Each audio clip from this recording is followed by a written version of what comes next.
اور 4 عورتیں تھیں۔ سیدنا عثمان غنی رضی اللہ عنہ ان کے امیر تھے، اور ان کے ہمراہ ان کی زوجہ محترمہ رسول اللہ صلی اللہ علیہ وسلم کی صاحبزادی رقیہ رضی اللہ عنہا بھی تھیں۔ حبشہ عرب کے جنوب مغرب کی طرف سمندر پار افریقہ کے بر اعظم میں واقع ہے۔ سمندر کا نام بحیرہ قلزم ہے۔ آج کل یہ ملک ایتھوپیا کہلاتا ہے۔ اس زمانے میں حبشہ کے بادشاہ کو نجاشی کہا جاتا تھا۔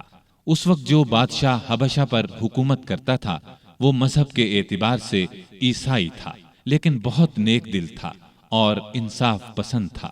دوسرے مذہب کے لوگوں پر خود ظلم کرتا، نہ کسی اور کو ان پر ظلم کرنے دیتا تھا۔ سیدنا عثمان غنی رضی اللہ عنہ کی ہجرت کے بارے میں نبی صلی اللہ علیہ وسلم نے یہ الفاظ ارشاد فرمائے: ابراہیم اور لوط علیہم السلام کے بعد عثمان غنی رضی اللہ عنہ پہلے شخص ہیں جنہوں نے اپنے گھر والوں کے ساتھ ہجرت کی۔ ہجرت کے معانی ہیں جدائی یا اپنا وطن اور گھر بار چھوڑ کر کسی دوسرے ملک یا شہر میں جا بسنا۔ اسلام میں ہجرت کا مطلب ہے اپنا وطن اور گھر بار چھوڑ کر کسی دوسرے ملک یا شہر میں اس لیے جانا کہ اپنے دین کو بچایا جا سکے اور کسی ڈر یا رکاوٹ کے بغیر اللہ کی بندگی کی جا سکے۔ دین کی خاطر اپنا پیارا وطن اور گھر بار چھوڑنا بہت بڑی قربانی ہے، اس کا بہت زیادہ ثواب ہے۔ ان مسلمانوں کو ابھی حبشہ گئے 3 ماہ ہی گزرے تھے کہ ان تک یہ خبر پہنچی کہ مکے کے سبھی کافر مسلمان ہو گئے ہیں۔ یہ خبر سن کر انہیں بہت خوشی ہوئی۔ سب مکے کی طرف واپس پلٹے۔ عثمان غنی اور ان کی زوجہ محترمہ رقیہ بھی ساتھ تھیں۔ مکے کے پاس پہنچنے پر انہیں معلوم ہوا کہ وہ خبر غلط تھی۔ اب انہوں نے واپس حبشہ جانا مناسب نہ سمجھا۔ مکے کے سرداروں میں سے کسی نہ کسی کی پناہ حاصل کر کے مکے میں داخل ہو گئے۔ مکے میں وہی حال تھا۔ مسلمانوں پر خوب ظلم و ستم کے پہاڑ توڑے جا رہے تھے۔ جب ان کی سختیاں حد سے بڑھ گئیں تو اگلے سال رسول کریم صلی اللہ علیہ وسلم نے پھر ہدایت فرمائی کہ مسلمان حبشہ کی طرف ہجرت کر جائیں۔ اس مرتبہ 102 مسلمان مرد اور عورتیں حبشہ کی طرف روانہ ہوئے۔ ان میں سیدنا عثمان غنی اور سیدہ رقیہ بھی تھے۔ یہ ان کی حبشہ کی طرف دوسری ہجرت تھی۔ حبشہ پہنچ کر یہ لوگ امن اور چین کی زندگی بسر کرنے لگے۔ قریش نے اپنے آدمی حبشہ بھیج کر کوشش کی کہ نجاشی ان لوگوں کو ان کے حوالے کر دے، لیکن اس نے ایسا کرنے سے انکار کر دیا۔ اس طرح یہ لوگ کئی سال وہاں رہے۔ نبی کریم صلی اللہ علیہ وسلم کے مدینے کی طرف ہجرت کرنے سے کچھ عرصہ قبل یہ پھر مکے پہنچے۔ نبوت کے 13ویں سال رسول پاک صلی اللہ علیہ وسلم نے مسلمانوں کو ہدایت کی کہ وہ ہجرت کر کے یثرب چلے جائیں۔ یثرب مکے کے شمال میں قریباً 421 کلومیٹر دور ایک بہت پرانا شہر تھا۔ وہاں کے رہنے والے بہت سے لوگ مسلمان ہو چکے تھے۔ انہوں نے نبی کریم صلی اللہ علیہ وسلم کو یثرب آنے کی دعوت دی اور یہ عزم ظاہر کیا کہ وہ مرتے دم تک آپ کی حفاظت اور مدد کریں گے۔ ان نیک لوگوں کو اسی لیے انصار یعنی مددگار کہا جاتا ہے۔ آپ نے ان کی دعوت قبول فرمائی، لیکن خود یثرب کی طرف روانہ ہونے سے پہلے آپ نے اپنے پیارے ساتھیوں کو مدینے کی طرف ہجرت کرنے کی دعوت دی۔ اس طرح آپ کی اجازت سے مسلمانوں نے ہجرت شروع کی اور سوائے چند ایک مسلمانوں کے سب مدینے پہنچ گئے۔ عثمان اور رقیہ نے بھی اس زمانے میں مدینے کی طرف ہجرت کی۔ اس تیسری ہجرت میں ان کے ساتھ ان کے بیٹے عبداللہ بھی تھے۔ یہ حبشہ میں پیدا ہوئے تھے۔ یثرب پہنچ کر اوس بن ثابت انصاری کے مہمان بنے۔ پھر نبی کریم صلی اللہ علیہ وسلم جناب ابو بکر صدیق رضی اللہ عنہ کے ساتھ ہجرت کر کے وہاں پہنچے اور یثرب کو مدینۃ النبی کہا جانے لگا، یعنی نبی کا شہر۔ اس کے بعد صرف مدینہ نام رہ گیا۔ مدینے میں مسلمانوں کو پانی کی سخت تکلیف تھی۔ سارے شہر میں صاف اور میٹھے پانی کا صرف ایک کنواں تھا۔ اس کا نام بئر روما تھا۔ کنویں کا مالک ایک یہودی تھا۔ وہ پیسے لیے بغیر اس کنویں سے پانی نہیں لینے دیتا تھا۔ عثمان نے یہ کنواں مسلمانوں کے لیے خریدنا چاہا۔ یہودی فروخت کرنے پر آمادہ نہ ہوا۔ بڑی مشکل سے 12,000 درہم میں کنویں کا آدھا حصہ بیچنے پر رضامند ہوا۔ یہ اس طرح طے ہوا کہ ایک دن یہودی کی پانی لینے کی باری ہوگی، ایک دن سیدنا عثمان کی۔ جس دن سیدنا عثمان کی باری ہوتی تھی مسلمان اتنا پانی بھر کر رکھ لیتے تھے کہ 2 دن کے لیے کافی ہو جاتا تھا۔ جب اس یہودی نے دیکھا کہ اب اسے کنویں سے کوئی فائدہ نہیں ہوتا تو اس نے کنویں کا باقی نصف حصہ بھی فروخت کر دیا۔ یہ حصہ بھی سیدنا عثمان نے خرید لیا اور سارا کنواں مسلمانوں کے لیے وقف کر دیا۔ اب کوئی روک ٹوک نہ رہی، مسلمان جس وقت چاہتے پانی لے سکتے تھے۔ آپ نے یہ کنواں مسلمانوں کے لیے 20,000 درہم میں خریدا۔ بھائی چارہ کراتے وقت نبی کریم صلی اللہ علیہ وسلم نے اوس بن ثابت انصاری کو آپ کا بھائی بنایا۔ ہجرت کے بعد آپ انہی کے ہاں اترے تھے۔ اونچے رتبے کے صحابی تھے۔ احد کی لڑائی میں شہادت پائی۔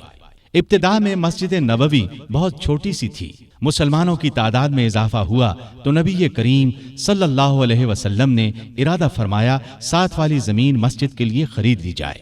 آپ نے اعلان فرمایا کہ کوئی ہے جو اس زمین کو خرید کر مسجد میں شامل کر دے اور بدلے میں جنت لے لے۔ اس پر سیدنا عثمان فوراً آگے بڑھے، 10,000 درہم میں زمین خرید کر مسجد کے لیے پیش کر دی۔ ہجرت کے دوسرے سال رمضان میں بدر کی لڑائی پیش آئی۔ اس وقت نبی صلی اللہ علیہ وسلم کی پیاری بیٹی اور عثمان کی زوجہ محترمہ سیدہ رقیہ رضی اللہ عنہا سخت بیمار تھیں۔ آپ صلی اللہ علیہ وسلم نے ان کی دیکھ بھال کے لیے عثمان رضی اللہ عنہ کو مدینے میں چھوڑا اور ان سے فرمایا، تمہیں اس شخص کے برابر ثواب ملے گا جو لڑائی میں شریک ہوگا۔ تم یہاں رہ کر رقیہ کی تیمارداری کرو۔ آپ صلی اللہ علیہ وسلم نے اپنے ایک اور قریبی صحابی اسامہ بن زید رضی اللہ عنہ کو بھی مدینے میں چھوڑا تاکہ وہ تیمارداری کے سلسلے میں عثمان رضی اللہ عنہ کی مدد کریں۔ جس روز بدر کا معرکہ ہوا اور مسلمانوں کو فتح نصیب ہوئی، اسی روز مدینے میں سیدہ رقیہ رضی اللہ عنہا کا انتقال ہوا۔ سیدنا عثمان غنی رضی اللہ عنہ کو سیدہ رقیہ رضی اللہ عنہا کی وفات سے بہت صدمہ پہنچا۔ نبی کریم صلی اللہ علیہ وسلم بدر سے واپس تشریف لائے۔ بیٹی کے انتقال کی اطلاع ملی، بہت صدمہ محسوس ہوا، آنکھوں سے آنسو جاری ہو گئے۔ رقیہ رضی اللہ عنہا کی قبر پر تشریف لے گئے۔ عثمان غنی رضی اللہ عنہ کو تسلی دی، مال غنیمت میں سے ایک مجاہد کے برابر انہیں حصہ دیا اور فرمایا، تمہارا ثواب بھی کسی دوسرے سے کم نہیں ہے۔ سیدہ رقیہ رضی اللہ عنہا کی وفات کے بعد سیدنا عثمان غنی رضی اللہ عنہ بہت غمگین رہنے لگے۔ کہا کرتے تھے، افسوس، رسول اللہ صلی اللہ علیہ وسلم سے میرا رشتہ ٹوٹ گیا۔ آپ صلی اللہ علیہ وسلم نے ان کی یہ حالت دیکھی تو اپنی دوسری بیٹی سیدہ ام کلثوم رضی اللہ عنہا کا نکاح ان سے کر دیا۔ یہ نکاح ہجرت کے تیسرے سال ربیع الاول کے مہینے میں ہوا۔ اس کے 2 مہینے بعد ام کلثوم رضی اللہ عنہا کی رخصتی ہوئی۔ ہجرت کے تیسرے سال شوال کے مہینے میں غزوہ احد پیش آیا۔ اس لڑائی میں سیدنا عثمان غنی رضی اللہ عنہ نے شرکت کی۔ دوسرے مسلمانوں کی طرح بہادری سے لڑے۔ درے پر مقرر 50 سوار جب اس درے سے ہٹ گئے اور کافروں نے اس طرف سے اچانک حملہ کیا تو مسلمانوں کے پاؤں اکھڑ گئے۔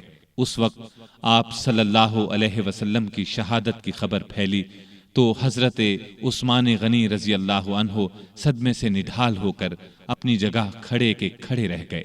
پھر جب مسلمانوں نے نبی کریم صلی اللہ علیہ وسلم کو دیکھ لیا تب سب لوگ آپ صلی اللہ علیہ وسلم کی طرف دوڑے۔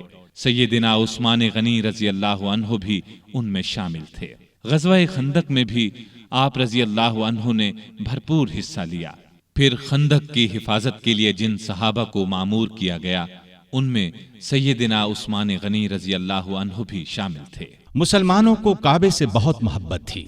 جب سے ہجرت کر کے آئے تھے کعبے کی زیارت نہیں کر سکے تھے۔ ہجرت کے 6 سال ذیقعد کے مہینے میں رسول اللہ صلی اللہ علیہ وسلم 1400 صحابہ کو ساتھ لے کر مکے کی طرف روانہ ہوئے۔ ان میں سیدنا عثمان بھی شامل تھے۔ آپ کا ارادہ عمرہ کرنے کا تھا۔ مکے میں قریش کو خبر ہوئی کہ مسلمان مکے کی طرف آ رہے ہیں تو انہوں نے اعلان کر دیا کہ ہم مسلمانوں کو مکے میں داخل نہیں ہونے دیں گے۔ ان کے بہت سے نوجوان مسلمانوں کا راستہ روکنے کے لیے نکل پڑے۔ رسول اللہ صلی اللہ علیہ وسلم کو یہ اطلاع ملی تو آپ نے راستہ بدل لیا اور مکے سے چند میل دور حدیبیہ کے مقام پر پہنچ گئے اور یہیں پڑاؤ ڈال دیا۔ حدیبیہ سے آپ نے قریش کو پیغام بھیجا کہ ہم لڑنے نہیں